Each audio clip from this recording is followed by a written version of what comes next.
Students, जैसा कि हमने लास्ट क्लास में पढ़ा था कि रेजिस्टेंस का कॉम्बिनेशन हम पढ़ रहे थे लास्ट क्लासेस में। तो हमने फर्स्ट जो कॉम्बिनेशन पढ़ा था वो पढ़ा था सीरीज कनेक्शन। सीरीज कनेक्शन हमने पढ़ लिया था कैसे, अगर खूब सारे रेजिस्टेंस है और सबका एंड टू एंड कनेक्शन हो रहा है तो वो कनेक्शन कैसा कहलाता है, सीरीज कनेक्शन कहलाता है। सिमिलर अब जो दूसरा टाइप था उसका, आज उसके बारे में पढ़ाई करेंगे, स्टडी करेंगे। और जो दूसरा टाइप है वो क्या है, रेजिस्टेंस कनेक्टेड इन पैरेलल। तो इसलिए मैं बोल रहा हूं ध्यान से समझिए दोनों को, क्योंकि बाद में 11 जो बच्चे साइंस लेंगे वो फ्यूचर में आपको 12th क्लास में भी सेम टू सेम यही यही टॉपिक मिलेगा, बस उसमें थोड़ा सा एडिशन हो जाएगा न्यूमेरिकल्स का, अच्छे वाले न्यूमेरिकल्स का। क्लियर है?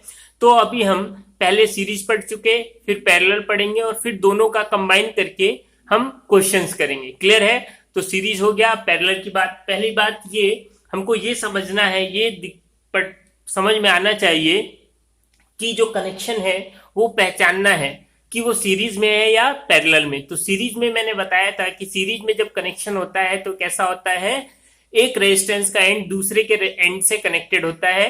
कहीं भी ऐसा नहीं होता कि उनका एंड क्या हो, कॉमन हो। अब हम बात करते हैं पैरेलल कनेक्शन की कि पैरेलल कनेक्शन में क्या होता है। तो देखिए यहां भी हम 3 रेजिस्टेंस लेके ड्रॉ करेंगे और उसका डेरिवेशन करेंगे। क्लियर है? तो मान लिया एक सर्किट बनाते हैं, मान लिया एक सर्किट है और इस सर्किट में 3 रेजिस्टेंस लगे हुए हैं। कैसा होता है मैं दिखा देता हूं आपको ड्रॉ करके, फिर हम समझेंगे कि कैसे पहचानेंगे। अगर कोई सर्किट दिया होगा हमको तो हम कैसे पहचानेंगे कि वो सीरीज में है या पैरेलल में। क्लियर है?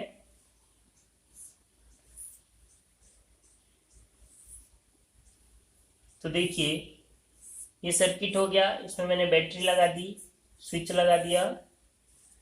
ठीक है, स्विच को ऑन कर दिया, बैटरी पॉजिटिव नेगेटिव, ये रेजिस्टेंस का नाम दे दिया R1, ये रेजिस्टेंस का नाम दे दिया R2 और ये रेजिस्टेंस का नाम दे दिया R3। 3 अलग अलग रेजिस्टेंस हो गए। अब पहचानेंगे कैसे, ध्यान से देखिए। पहचानना सबसे इंपॉर्टेंट होता है। अभी 10th क्लास में तो चल जाएगा, बट जैसे आप 12th क्लास में जाओगे सेम यही चीज मिलेगी, तो वहां पे थोड़ा कॉम्प्लेक्स हो जाता है सर्किट, तो आपको पहचानना जरूरी है। तो कभी भी सर्किट को पहचानना है तो आप रेजिस्टेंस के एंड देखिए। फर्स्ट R1 का एंड देखिए, फर्स्ट एंड किधर है, इस पॉइंट पे आ रहा है। इस पॉइंट का नाम दे दूं अगर मैं A और इस पॉइंट का नाम दे दूं अगर B, तो देखिए R1 का एक एंड कहां पे आ रहा है, A पे। R2 का भी एक एंड कहां पे आ रहा है, A पे। R3 का भी एक एंड कहां पे आ रहा है, A पे। ऐसे ही R1 का दूसरा एंड B पे, R2 का दूसरा एंड B पे और R3 का दूसरा एंड कहां पे है, B पे ही है। मतलब क्या कि जितने भी रेजिस्टेंस हो, कितने भी हो, यहां 3 लिए हमने, हो सकता है 10 रेजिस्टेंस हो सकता है 20 रेजिस्टेंस होता, जितने भी रेजिस्टेंस है उससे मतलब नहीं है। जो पॉइंट होगा इनके बीच में, जो कॉमन पॉइंट होगा वो क्या होगा, 2 कॉमन पॉइंट होंगे। सबके सबके एंड क्या होंगे, एक सिंगल पॉइंट पे क्या होंगे, कनेक्टेड होंगे। क्लियर है? जैसे देखो R1 R2 R3 का एक एंड कहां पे कनेक्ट हो रहा है, A पे, और R1 R2 R3 का एक एंड कहां पे कनेक्ट हो रहा है, B पे। तो यहां पे हम याद रखने के लिए, जैसे सीरीज में याद रखने के लिए हम क्या बोलते थे, एंड टू एंड कनेक्शन, क्योंकि वहां पे सबके एंड क्या होते थे, अलग अलग होते थे। यहाँ पे सबके एंड क्या है, एक पॉइंट पे कॉमन है, इसलिए याद रखने के लिए हम क्या बोलते हैं, इसको हम याद रखने के लिए बोलते हैं कॉमन एंड कनेक्शन। क्या बोलते हैं, कॉमन एंड कनेक्शन बोला जाता है इसको। क्लियर है सब बच्चों? बात समझे, कॉमन एंड कनेक्शन, क्योंकि यहाँ पे देखिए एंड क्या है, कॉमन। क्लियर है? अब देखिए, अब देखते हैं कि होगा क्या इससे। तो देखिए यहाँ पे पॉजिटिव टर्मिनल नेगेटिव टर्मिनल, जैसे ही स्विच ऑन करेंगे यहाँ से करंट ड्रॉ होगा, करंट फ्लो होगा। कितना करंट फ्लो होगा, I। और कोई रास्ता नहीं है तो यहाँ पे कितना करंट जाएगा, I। ये समझिए 12th क्लास में ये सब यूज होगा, अभी से थोड़ा थोड़ा समझते रहिए। यहाँ से करंट जाएगा और कोई रास्ता है नहीं, तो इस वायर में करंट कितना जाएगा, I। यहाँ से करंट कितना जाएगा, I। इस A पॉइंट पे कितना करंट पहुंचेगा आपका, I करंट पहुंचेगा। ध्यान से देखिए A पॉइंट पे कितना करंट पहुंचेगा, I। अब यहां पे पहुंचने के बाद इसको 3 वायर मिले, एक ये और एक ये। सब किससे कनेक्टेड है, A से कनेक्टेड है। तो यहां से जो करंट आया I, उसमें से इसमें करंट जाएगा। सपोज दैट एक एग्जांपल दूं, मान लीजिए 10 एम्पियर करंट आया, तो सिंपल सी बात है इसी 10 एम्पियर में से इस वायर में भी जाएगा, इस वायर में भी जाएगा और यहां भी जाएगा। कितना जाएगा, या बराबर बराबर जाएगा ये हम नहीं बोल सकते, ठीक है, क्योंकि वो किस पे डिपेंड करता है, रेजिस्टेंस पे डिपेंड करता है। तो हमने मान लिया इधर जो करंट गया वो हो गया I1, इधर जो करंट गया वो हमने मान लिया कितना हो गया I2, और इधर जो करंट गया वो कितना हो गया I3 हो गया। बात समझे, क्योंकि सब में क्या है, करंट अलग अलग जाएगा। यहां तक कितना करंट आया, I करंट आया, उसके बाद इसको कितने रास्ते मिले, 3 रास्ते मिले, ये और ये। तो यहाँ पे कुछ करंट गया उसका नाम दे दिया हमने I1, यहाँ पे जो करंट गया उसका नाम दे दिया हमने I2, और इस वायर में जो करंट गया, इस सर्किट में जो करंट गया उसका नाम दे दिया हमने I3 नाम दे दिया। अब देखिए ये I1 करंट कहां से क्रॉस होगा, R1 रेजिस्टेंस से। ध्यान से देखते जाइए, जो आप बोल रहे हैं वही डेरिवेशन है, जितना आप क्लियर रहेंगे डेरिवेशन में वही इजी है। R1 से कितना करंट ड्रॉ हो रहा है, कितना फ्लो हो रहा है I1, R2 से कितना करंट जाएगा I2, और R3 से कितना करंट जा रहा है I3। तीनों जाके कहां पे मिल रहे हैं, I1 भी B पे आ रहा है, I2 भी B पे आ रहा है, और I3 भी कहां पे आ रहा है, B पे।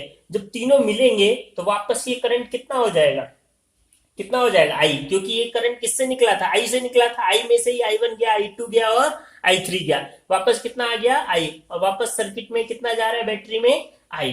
तो देखिए आपको ये समझना है कि सर्किट की जो कंडीशन थी मैंने बताई थी, 2 कंडीशन ध्यान रखनी थी। क्या, एक तो डायरेक्शन हमेशा कैसी होनी चाहिए, पॉजिटिव टू नेगेटिव, पहले बताया था आपको। दूसरा बताया था जितना बैटरी से करंट निकलता है वापस बैटरी में उतना ही करंट जाना चाहिए। यहां पे क्या हो रहा है उससे मतलब नहीं है, वापस सर्किट तभी कंप्लीट माना जाता है कि जब जितना करंट वहां से ड्रॉ हो निकले वापस वहां पे क्या है, उतना ही करंट आए। क्लियर है, अगर ऐसा होता है तो ही हम बोलते हैं कि सर्किट हमारा क्या है, सही है। बात समझ गए। तो देखिए यहां पे हुआ क्या, यहां पे एक बात हमको पता चली कि जब पैरेलल कनेक्शन होता है तो सब जितने भी रेजिस्टेंस होते हैं सब में करंट क्या होता है, डिफरेंट, क्योंकि I1 I2 I3 क्या है, डिफरेंट। वो अलग बात है कि R1 R2 R3 की वैल्यू अगर सेम हो तो करंट भी क्या होगा, सेम होगा, बट वो बात की बात है। हम एक कॉमन एग्जांपल लेके चल रहे हैं जहां पे R1 R2 R3 क्या होंगे, अलग अलग होंगे, और उस केस में ये जो R1 R2 R3 अलग है तो आपके क्या है I1 I2 I3 भी अलग होंगे। क्लियर है, बात समझे। यहां से करंट गया I, और यहां पे जाने के बाद अलग अलग करंट इसमें चला गया, ठीक है। अब बात करते हैं पोटेंशियल की। तो पोटेंशियल, हम बैटरी का पोटेंशियल मान लिया कितना है V, बैटरी का पोटेंशियल कितना है V। हमने पढ़ा था कि पोटेंशियल क्या होता है, 2 पॉइंट्स के बीच में होता है। तो R1 के लिए अगर पोटेंशियल देखें तो R1 का 2 पॉइंट क्या है, A और B, R2 का भी 2 पॉइंट क्या है, A और B, और R3 का भी 2 पॉइंट क्या है, A और B। मतलब क्या कि पैरेलल कनेक्शन में जितने भी रेजिस्टेंस है सबके एंड तो क्या है, कॉमन, इसीलिए उनका पोटेंशियल भी क्या होगा, उन्हीं 2 पॉइंट्स के बीच में होगा, और सबका पोटेंशियल क्या होगा, सेम, क्योंकि इन दोनों के एंड के बीच में जो भी पोटेंशियल होगा वो तीनों के लिए है।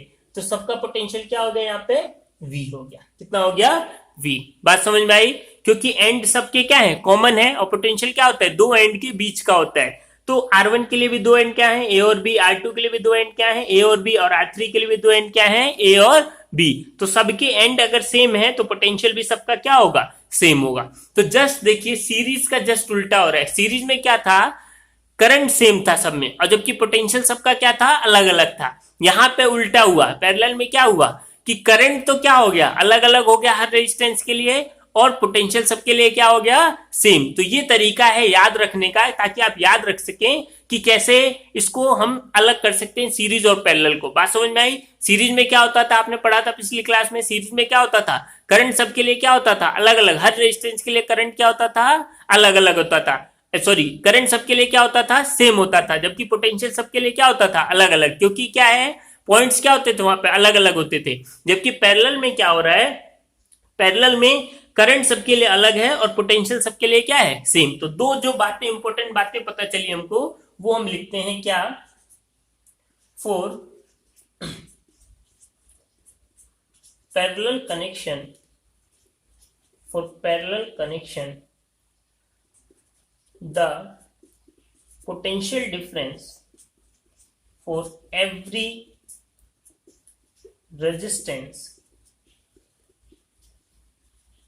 will be same, every resistance will be same, और हम क्या बोल सकते हैं, कांस्टेंट, कांस्टेंट, सबके लिए पोटेंशियल क्या है, सेम। और क्या हो जाएगा, इसका मतलब हम क्या बोल सकते हैं, इसका मतलब हम बोल सकते हैं कि V इक्वल टू किसके होगा, V1 के, V2 के और V3 के। यही बात बोल सकते हैं कि V किसके इक्वल होगा, V1 V2 और V3 के इक्वेशन 1। बात समझे, क्योंकि R1 के लिए जो पोटेंशियल मान लो उसको V1, R2 के लिए जो पोटेंशियल मान लो V2 और R3 के लिए जो पोटेंशियल मान लो V3, तीनों तो भाई सेम ही है और किसके इक्वल है, V के इक्वल। V किसका है, बैटरी का। क्लियर है। सेकेंड बात जो इंपॉर्टेंट पता चली हमको, क्या सेकेंड बात देखिए, करंट। करंट सबके लिए क्या है, अलग अलग। So the total current flow in parallel connection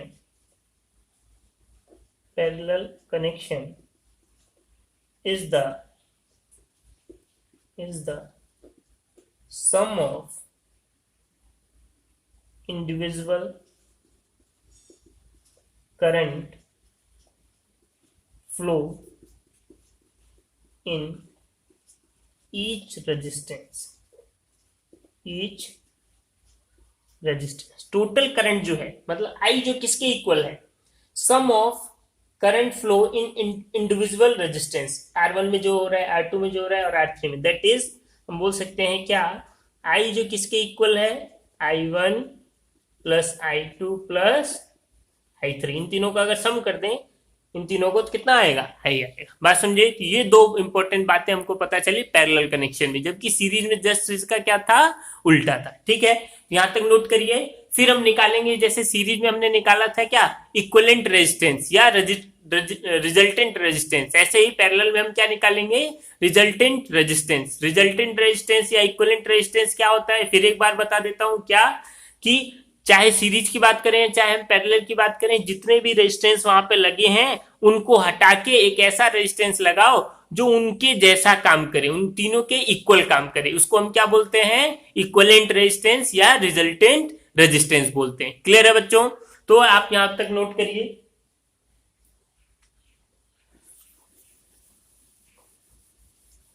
अब हम बात करेंगे किसकी, हम डेरिवेशन की बात करेंगे। डेरिवेशन क्या है हमारा, तो देखिए रिजल्टेंट रेजिस्टेंस निकालते हैं।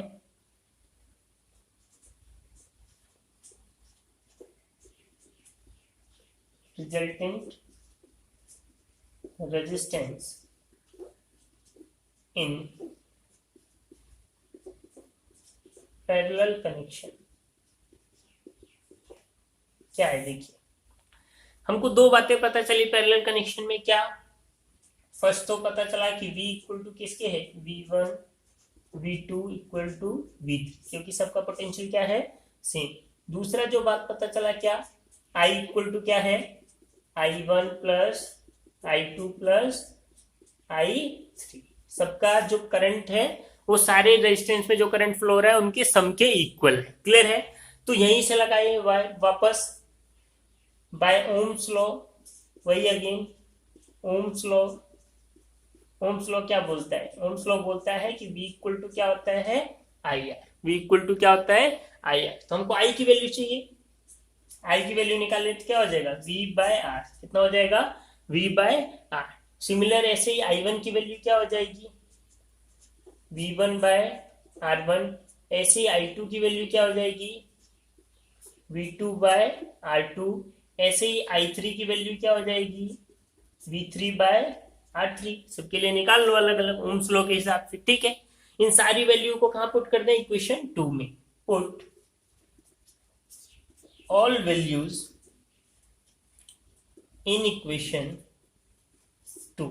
इन इक्वेशन 2 सारी वैल्यू को कहां पुट कर दें, इक्वेशन 2 में। तो करें पुट, I की जगह हम क्या रखेंगे, V बाय आर, और इसको इक्वलेंट बोल दें क्योंकि सबका सम निकाल रहे हैं। I1 कितना हो जाएगा, V1 बाय R1। I2 कितना हो जाएगा, V2 बाय R2। और I3 कितना हो जाएगा, V3 बाय R3 हो जाएगा। क्लियर है, बात समझ में आई सबको।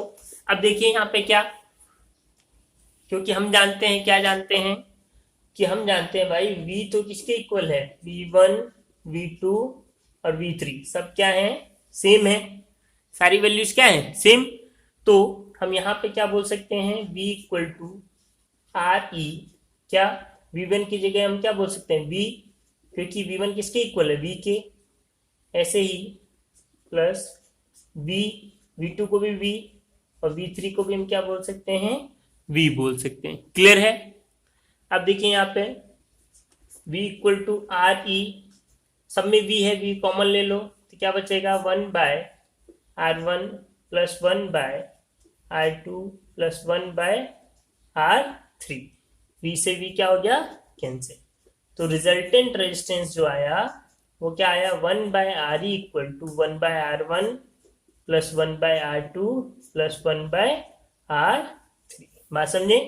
तो यहां तो हमने क्या करा था, 3 रेजिस्टेंस लिए थे, इसलिए क्या आ रहा है 1/R1 1/R2 वहां पे क्या था, देखिए R1 plus R2 plus R3 था। यहाँ पे जस्ट क्या अंतर है, रेसिप्रोकल में सम है। वहां पे कैसा सम था, सीरीज में याद रखिए, सीरीज में कैसा था, RE, फिर से बोल रहा हूं R1 plus R2 plus R3 था, ये तो सम था डायरेक्ट सीरीज में। और ये कैसा सम है, ये भी सम है, बट कैसा सम है, रेसिप्रोकल में। रेसिप्रोकल का मतलब होता है 1/R।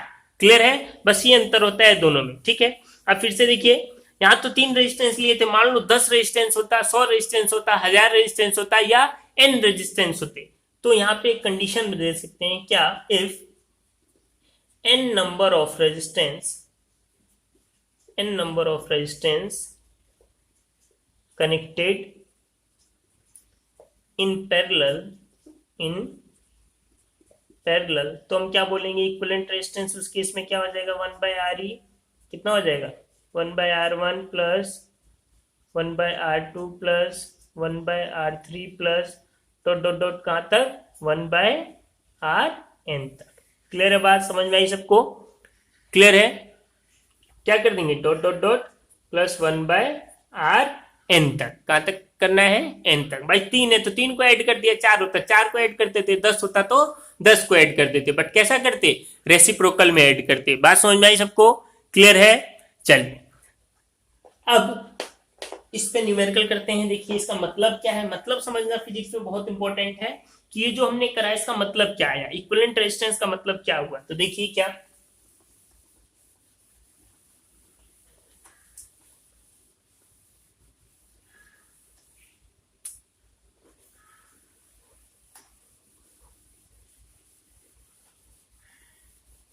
तो देखिए एक न्यूमेरिकल करते हैं सिंपल सा पहले क्या, अच्छा यहाँ पे नोट डाल के एक चीज, अच्छा उसको मैं बाद में बताता हूँ, पहले एक न्यूमेरिकल कर लेते हैं फिर देखते हैं।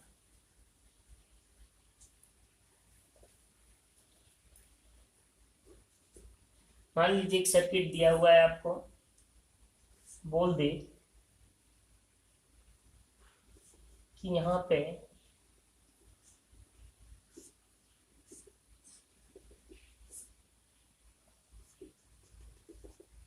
तीन रेजिस्टेंस कनेक्टेड हैं, 3 हो सकता है, 2 हो सकता है, 5 हो सकता है, उससे मतलब डरिएगा मत। बस ये देखना है कि सबके एंड कॉमन है कि नहीं। अगर एंड कॉमन है तो वो क्या है, पैरेलल। यहाँ पे देखिए सबके एंड क्या हो गए, कॉमन है, ए बी। इसको मान लो बोल दिया गया 3 ओम, इसको बोल दिया 6 ओम, इसको बोल दिया 12 ओम। क्लियर है। R1 कितना है, 3 ओम है, दूसरा वाला कितना है, 6 ओम है, और तीसरा वाला कितना है, 12 ओम है। और बैटरी मान लो आपको बोल दिया गया 12 वोल्ट। तो वही 2 क्वेश्चन जैसे सीरीज में पूछा जाता था ऐसे यहाँ भी पूछा जाएगा। फर्स्ट क्या, फाइंड इक्विवेलेंट रेजिस्टेंस, पहला क्वेश्चन क्या, फाइंड इक्विवेलेंट रेजिस्टेंस।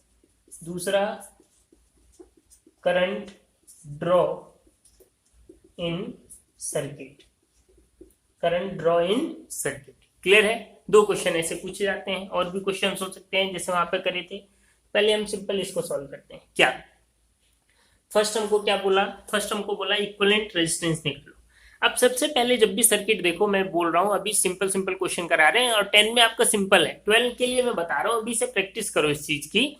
सबसे पहले ये फाइंड करो कि कनेक्शन कैसा है, सीरीज है या पैरेलल है। अभी आपके लेवल पर बहुत इजी है, बट फिर भी देखो उस चीज को समझ सकते हो आप लोग भी कि एंड ही तो देखना है। तो एंड देखा अगर मैंने, 3 का एक एंड कहाँ पे, ए पे, 6 का एक एंड कहाँ पे, ए पे, 12 का एक एंड कहाँ पे, ए पे।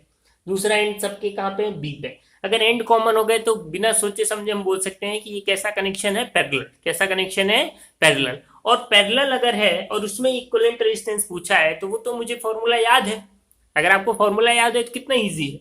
सो हम लिखेंगे, सो हियर अच्छे से लिखना है, बोर्ड एग्जामिनेशन है। 3 ओम, 6 ओम, 12 ओम आर कनेक्टेड इन पैरेलल। कैसे कनेक्टेड है, पैरेलल कनेक्टेड है भाई, ये तो पता चल गया। अब क्या, इक्विवेलेंट रेजिस्टेंस हम जानते हैं इस केस में 1/Re क्या होता है। यहाँ पे 3 रेजिस्टेंस है तो 3 रेजिस्टेंस वाला फॉर्मूला लगा दो। R2 2 होता तो R2 तक रहता, 3 होता तो R3 तक, 4 होता तो R4 लिख देते, 5 लिख देते, ऐसे लिख देते। क्लियर है, इसमें कोई कंफ्यूजन नहीं होना चाहिए, बिल्कुल सिंपल चीज है। 1/R1 कितना हो गया 3, दूसरा कितना हो गया 6 और तीसरा कितना हो गया 1/12। क्लियर है। अब कैसे सॉल्व करेंगे, तो 3 चीजें हैं। इसका एलसीएम लेना हमको आता है बहुत अच्छे से। तो देखिए, जिसको एलसीएम नहीं आता वो ध्यान रखिए, साइड में कर लीजिए, एलसीएम जरूरी है। कितना है 3, 6 और 12। क्लियर है। तो 3 हो गया, 6 हो गया, 12 हो गया। तीनों का एलसीएम कितना होगा, तो तीनों का एलसीएम कितना होगा 12 होगा। कितना होगा 12। क्लियर है। क्योंकि 12 से देखो 3 के 12 को कैंसिल कर रहा है, 6 भी कर रहा है और 12 भी कर रहा है। एलसीएम नहीं लेना आता तो आप सिंपल मेथड तो जानते हो ये वाला, 12, 6, 3 से कर दो तो कितना हो जाएगा 3 4 जा 12, 3 2 जा 6, 1। फिर 2 से कर दो तो कितना हो जाएगा 2 1 1। फिर 2 से कर दो तो 1 1 1।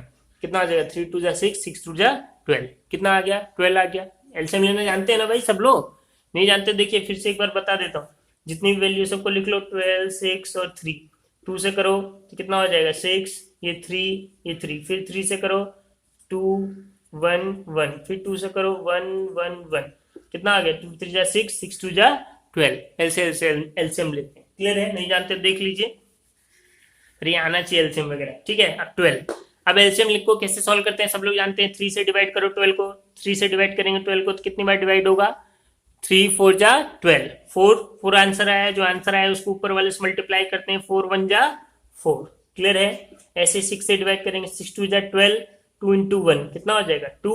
12 से 12 को करेंगे, 12 1 जा 12, 1 से मल्टीप्लाई होगा तो 1 आ जाएगा। क्लियर है। 1/Re कितना आ जाएगा 4 6 6 1 7, 7/12। कितना आ गया 7/12। अब देखो 1/Re नीचे है, हमको तो Re चाहिए ना, तो Re मतलब उल्टा करना पड़ेगा, रेसिप्रोकल करना। 1/Re को उल्टा करा तो अगर ये वाला साइड उल्टा हुआ तो लेफ्ट साइड उल्टा हुआ तो राइट साइड भी उल्टा होगा, और कितना हो जाएगा 12/7 ओम। कितना हो जाएगा 12/7 ओम हो जाएगा। क्लियर है, बात समझ में आई सबको। कितना हो जाएगा 12/7। इसका मतलब क्या होता है इक्विवेलेंट का, इन तीनों को हटा दूं 3 6 और 12 ओम को, और इसकी जगह एक रेजिस्टेंस लगा दूं, एक रेजिस्टेंस लगा दूं कितने ओम का 12/7 ओम का, तो वो वैसा ही काम करेगा जैसे वो तीनों मिल के काम कर रहे थे। क्लियर है। दूसरा जो क्वेश्चन था क्या था, करंट। दूसरा क्वेश्चन क्या था, यहाँ पे करंट था। ठीक है, तो करंट देखिए क्या, इसको मैं इधर लिख देता हूं 1/Re कितना हो गया, सॉरी Re निकालना है ना, Re कितना हो गया 12/7 ओम। ठीक है, ये था। अब दूसरा क्वेश्चन करते हैं क्या, देखो करंट, करंट कितना होगा, तो करंट के लिए हमेशा ओम्स लॉ, तीनों में अगर रिलेशन बताना है तो हमेशा क्या यूज करो, Ohm's law. So using Ohm's law, Ohm's law use करें तो ओम्स लॉ क्या बोलता है, V इक्वल टू कितना होता है IR। I निकालना है तो कितना हो जाएगा V/R हो जाएगा। क्लियर है, I इक्वल टू कितना हो जाएगा V/R। तो I V पोटेंशियल कितना है 12, R कितना है आपका 12/7। कितना है 12/7। तो देखो 12 डिवाइडेड बाई 12/7, तो 7 कहाँ चला जाएगा ऊपर, 12 से 12 कैंसिल, और I कितना हो जाएगा 7 एम्पियर। कितना आ जाएगा 7 एम्पियर। बात समझे, ये तो फॉर्मूला हम जानते हैं, जस्ट क्या है कैंसिल ही तो करना है। बात समझ गए सब लोग, क्लियर है। अच्छा, यहाँ पे एक चीज देखो, क्या सीरीज में जब हम इक्विवेलेंट रेजिस्टेंस निकालते हैं, अगर यही क्वेश्चन किस में होता है, सीरीज में होता है। जैसे मैं एक कंपेरिजन कराता हूं आपको एक छोटा सा, क्योंकि इंपॉर्टेंट बात है उसको आपको याद रखना है। क्या देखो, अगर सेम अगर मैं कंपेरिजन कराऊंगा एक चीज,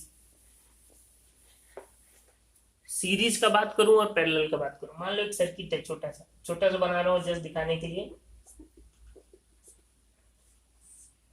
मान लो सीरीज में ये 2 सॉरी ये 3 ये 3 ये 3, ठीक है सीरीज में, क्योंकि ये सीरीज में है। और यही चीज पैरेलल में है, मान लो सेम रेजिस्टेंस सीरीज में लगा है और सेम रेजिस्टेंस पैरेलल में लगा है, क्योंकि बोर्ड में 1 मार्क्स का क्वेश्चन आपको पूछ सकता है, इंपॉर्टेंट क्वेश्चन एमसीक्यू में।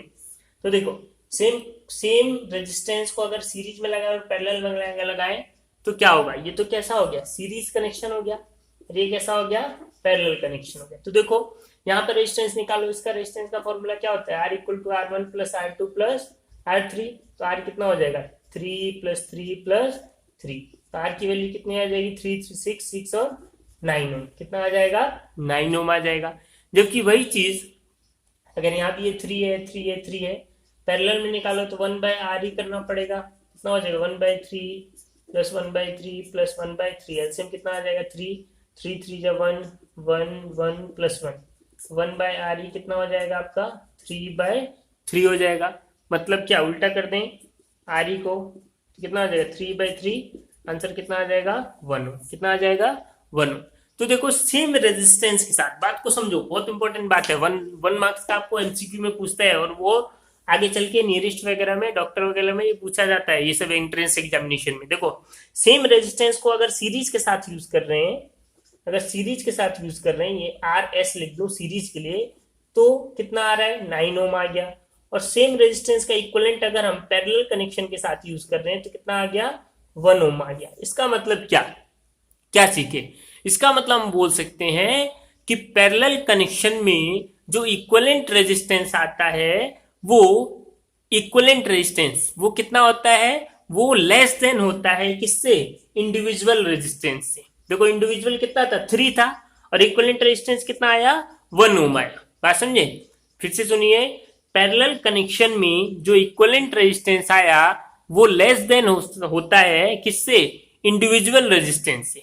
इंडिविजुअल रेजिस्टेंस कितना है 3 है ना, उससे क्या है लेस देन है। जबकि सीरीज कनेक्शन में जो इक्विवेलेंट रेजिस्टेंस होता है वो ग्रेटर देन सीरीज कनेक्शन में जो इक्विवेलेंट रेजिस्टेंस होता है वो ग्रेटर देन होता है किससे, इंडिविजुअल रेजिस्टेंस से। बात समझ में आई सबको। तो नोट डाल के इसको लिखते हैं हम लोग नोट डाल के लिखिए, बात समझ गया ना। ये बात इसलिए मैंने करके दिखाया आपको ताकि आपको याद रहे, रटना ना पड़े, आप चीजों को समझें। तो हम क्या बोलेंगे, नोट डाल के बोलेंगे in series connection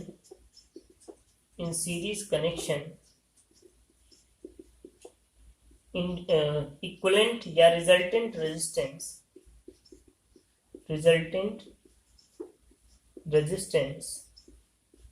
is greater than individual resistance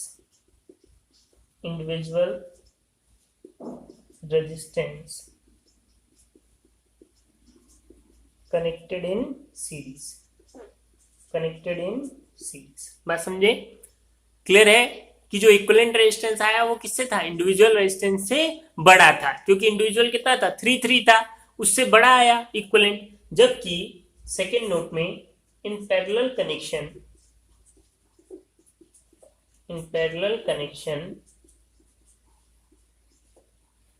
resultant resistance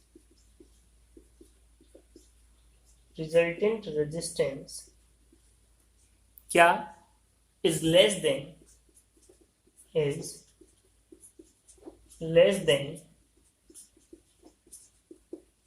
individual resistance connected in parallel। बात समझे, जबकि पैरेलल में वो क्या होता है, रिजल्टेंट रेजिस्टेंस इंडिविजुअल रेजिस्टेंस से छोटा होता है। बात समझे, लेस देन इंडिविजुअल रेजिस्टेंस। बात समझ के क्लियर है। चलिए बहुत अच्छी बात है। अब एक क्वेश्चन और करते हैं हम पैरेलल का, बहुत इंपॉर्टेंट चीजें हैं, देखिए इसको आगे फ्यूचर में भी काम आएंगी, ठीक है।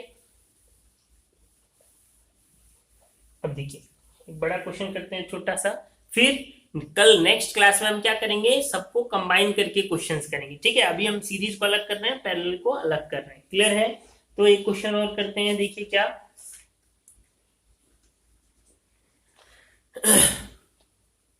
मान लीजिए एक सर्किट दिया हुआ है भाई, कितने भी रेजिस्टेंस हो सकते हैं, हम 3 लेके चल रहे हैं अभी। बात समझ गए सब लोग?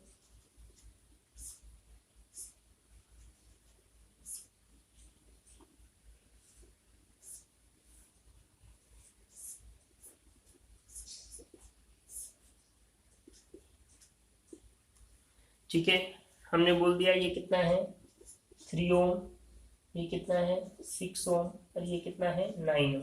ठीक है, 3 रेजिस्टेंस है, एक है 3 ओम, दूसरा है 6 ओम और तीसरा है 9 ओम। क्लियर है? ये हो गया ए, ये हो गया आपका बी। ठीक है, आपसे क्या बोला गया, देखिए आपसे बोला गया क्या क्या क्वेश्चन पूछा जा सकता है, वही find equivalent resistance, equivalent resistance. Second क्या, करंट, करंट फ्लो कितना हो रहा है। थर्ड कि हमने पढ़ा था कि सबके लिए करंट क्या होता है अलग अलग, तो बोल सकता है find current flow, current flow इन 9 ओम रेजिस्टेंस, 9 ओम रेजिस्टेंस। क्या पूछा है, फाइंड करंट फ्लो इन 9 ओम रेजिस्टेंस। बात समझ गए? क्लियर है सबको? चलिए तो फर्स्ट क्वेश्चन करते हैं। फर्स्ट इक्विवेलेंट रेजिस्टेंस हम जानते हैं पैरेलल, क्योंकि पैरेलल है देखने से पता चल रहा है। तो क्या हो जाएगा 1/R1 plus 1/R2 plus 1/R3, ये तो हो गया। कैसे 1/RE, 1/R1 कितना है 3 6 प्लस कितना है 1/9। मुझे पता है एलसीएम, आप लोग नहीं पता है तो निकाल लीजिएगा इसका एलसीएम, कितना हो जाएगा 9 हो जाएगा, सॉरी 9 नहीं, इसको आप ये ले लो 12 ही ले लो। ठीक है 12, थोड़ा छोटा 9 से भी कर सकते हैं, कोई दिक्कत नहीं है ना। चलिए 9 कर देता हूँ, तो आप लोग टेंशन में आ जाएंगे क्यों ये कर दिया 9। तो देखिए क्या, इसको अलग से एलसीएम कर लो, एलसीएम निकाल लो 9 6 3। ठीक है, कितना हो जाएगा 3 से करिए, 3 से 9 1, फिर 3 से करिए 1 2 1, फिर 2 से करिए 1 1 1, 3 3 जा 9, 9 2 जा 18, कितना आ जाएगा एलसीएम 18 आ जाएगा। क्लियर है? 18 आ गया ना। तो देखिए 2 से 3 से करेंगे 18 को कितनी बार होगा 6 बार, 6 से करेंगे 18 को 3 बार, और 9 से करेंगे तो 2 बार। तो कितना आ गया आंसर, देखिए कितना आ जाएगा आंसर। तो 1/RE जो है कितना आ गया 6 प्लस 3 9 10, 9 और 2 11/18, कितना आ गया 11/18 आ गया। ठीक है, हमको पता है RE चाहिए तो उल्टा कर दो इसको, तो RE इक्वल टू कितना हो गया 18/11 एम्पियर। ठीक है, ऐसे ही जस्ट क्वेश्चन लिया है इसलिए थोड़ा सा फ्रैक्शन में आ रहा है, नहीं तो इतना फ्रैक्शन में नहीं आता। ठीक है, ओ सॉरी एम्पियर नहीं ओम। तो फर्स्ट क्वेश्चन हो गया। सेकंड बोला है करंट फ्लो, करंट फ्लो क्या होगा, so by the Ohm's law, by the Ohm's law, क्योंकि जब भी रिलेशन चाहिए तो ओम्स लॉ लगाओ, क्योंकि यही रिलेशन देता है V equal to I R. I चाहिए तो आई क्या हो जाएगा V/R।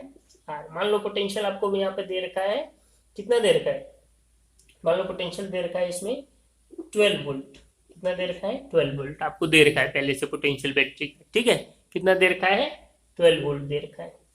तो देखिए आई इक्वल टू कितना हो जाएगा V कितना हो गया 12, R कितना है 18/11, 11 ऊपर चला गया, तो देखिए आई इक्वल टू क्या आ गया 12 इंटू 11 ऊपर चला गया डिवाइडेड बाय कितना हो गया 18, कैंसिल करिए 6 से, 6 2 जा 12, 6 3 जा 8, आई इक्वल टू कितना आ गया 22/3। और भी हम इसको सॉल्व कर सकते हैं, कितना आई इक्वल टू 3 से कैंसिल करो तो 7 3 7 जा 21, 1 बचा 3, 7.3 एम्पियर ये करंट आ गया। बात समझिए कितना आ गया 7.3 एम्पियर, है ना। आप इसको सॉल्व कर सकते हैं, सॉल्व करना तो कोई बड़ी बात नहीं। ठीक है, थर्ड क्वेश्चन क्या, फाइंड करंट फ्लो इन 9 ओम रेजिस्टेंस। अब देखो 9 ओम रेजिस्टेंस ये है, इसमें क्या सब में करंट सेम जाएगा? नहीं, पैरेलल में हमने पढ़ा था कि सब में करंट क्या होता है, अलग अलग होता है। तो 9 ओम में कितना होगा? तो 9 ओम है, इसका मैं फॉर्मूला लगा दूं तो V इक्वल टू क्या बोलते हैं इसको, I1R1, जैसे वहां पे सीरीज में करते थे। यहाँ पे I1 निकालना है, अगर इसको R1 R2 R3 मान लूँ तो इसके लिए क्या होगा, V इक्वल टू I1R1। तो I1 कितना हो जाएगा, V1 बाय सॉरी हाँ I1 निकालना है तो कितना हो जाएगा, V1 bye R1 I1। V1 कितना होगा, पोटेंशियल कितना होगा? तो हमने पढ़ा पैरेलल में कि पैरेलल की जब हम बात करते हैं तो जितने भी रेजिस्टेंस है, 9 है, 6 है, 3, इन सबका पोटेंशियल क्या होता है, सबका सेम होता है। और कितना होता है, V मतलब किसके पोटेंशियल के इक्वल, बैटरी के पोटेंशियल के इक्वल होता है। तो बैटरी का पोटेंशियल कितना हो गया यहाँ पे 12, बैटरी का पोटेंशियल कितना है यहाँ पे 12 है। और R1 रेजिस्टेंस कितना है इसका, R1 का 9 है। तो करंट कितना आ गया, करंट सॉल्व करा तो I1 कितना आ जाएगा, 3 से करें तो 3 4 जा 12, 3 3 जा 9, तो I1 कितना हो जाएगा, 4/3 को सॉल्व करिए, 4/3 1 बचा 1.3 एम्पियर। क्लियर है?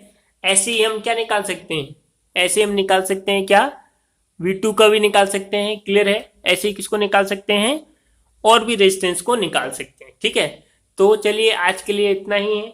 कोई भी दिक्कत है तो पूछिए, कमेंट करिए, शेयर करिए वीडियो को, और ज़्यादा से ज़्यादा कमेंट करिए और सब्सक्राइब करिए। Thank you.